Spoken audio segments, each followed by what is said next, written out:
Good morning mga kapatid. Tayo po ay nagbabalik. Meron lang akong isi-share sa inyo.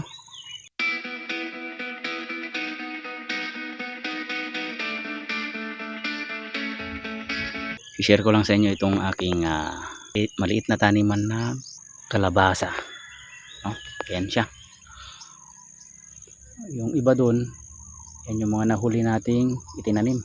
Yung dito yung nauna. So meron pa banda ron. Kaya lang masukal mga kapatid. Pasensya na kayo dito sa ating taniman. No? Share ko lang sa inyo kung paano ba tayo mag-manual pollination ng ating tanim na kalabasa. At bakit nga ba kailangan nating mag-manual pollination dito? Unang-una, kung hindi natin gagawin yon, malalanta lang ang mga bunga natin. Yung mga dahilan niyan, kapag sobrang nag-uulan, hindi natin makukuha yung bunga na gusto natin. Malalanta lang, no? Hindi mabubuo yung mga bunga ng ating kalabasa. Pangalawa, kulang tayo sa mga pollinator, no? Mga pollinator natin, yung mga bubuyog, no? Kung wala sila, kahit na anong mga pananim natin, hindi mabubuo yung mga bunga, no? Kaya natin ginagawa itong manual pollination para may mabuo sa mga bunga ng ating pananim, tulad ng itong kalabasa. Ito resulta ng manual pollination ito, no? Paano ba tayo mag manual pollination?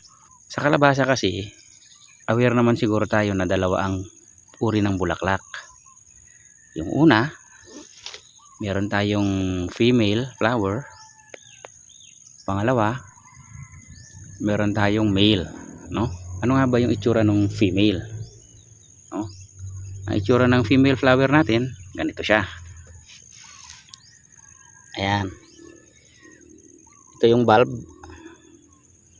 na kailangang ma-develop. Ito naman yung pinaka flower niya, yung petals. Ito petals niya. Sa loob nito, ito kasi inano ko na to nilagyan na natin ng ano to, minanual na natin to. Tanggalin muna natin. Sa loob nito, meron tayong makikitang, ayan ito yung female flower. Yan yung corona. Mapapansin nyo may corona sa loob. Yan yung tinatawag na stigma, no? Maghihintay lang yan ng pollen na ma-transfer dyan para ma-develop itong bulb, no? Ito yung female flower. Ayan, ganyan lang siya. Ito yung petals nya. Then sa loob may makikita kang parang ayan, ang tawag dyan anther. Anther ang tawag dyan. Yan. Andyan yung pollen.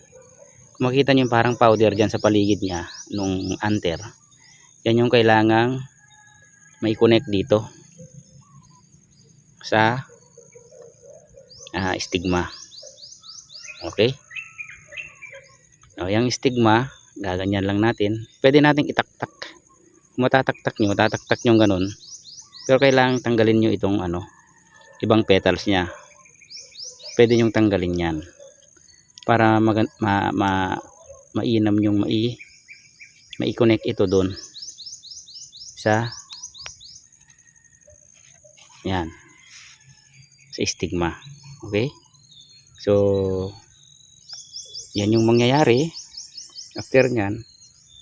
May possibility, no? Nasa 80% naman yan. Ayan, yan yung mga manual pollinate natin. Marami na yan. Meron na yan dyan. Ito ng iba, yan. Meron kasi yung mga manual pollinate. Naunahan tayo ng mga insects na masasama. Kaya yan, nasunog. Hindi na manual natin to, pero sunog siya. Pero okay lang. 80 to 90% yung chance natin makabuo, no? Pag magmamanual tayo. Tulad nito. Ayan. So, ang oras ng pagmamanual pollinate natin, dapat early in the morning. Unahan natin yung mga insekto. Kasi pag may nauna mga insekto dyan, kahit na manual mo yan, is possibility na masusunog lang yung bulaklak. So, yun lang yung mai-share ko tungkol dito sa kalabasa natin.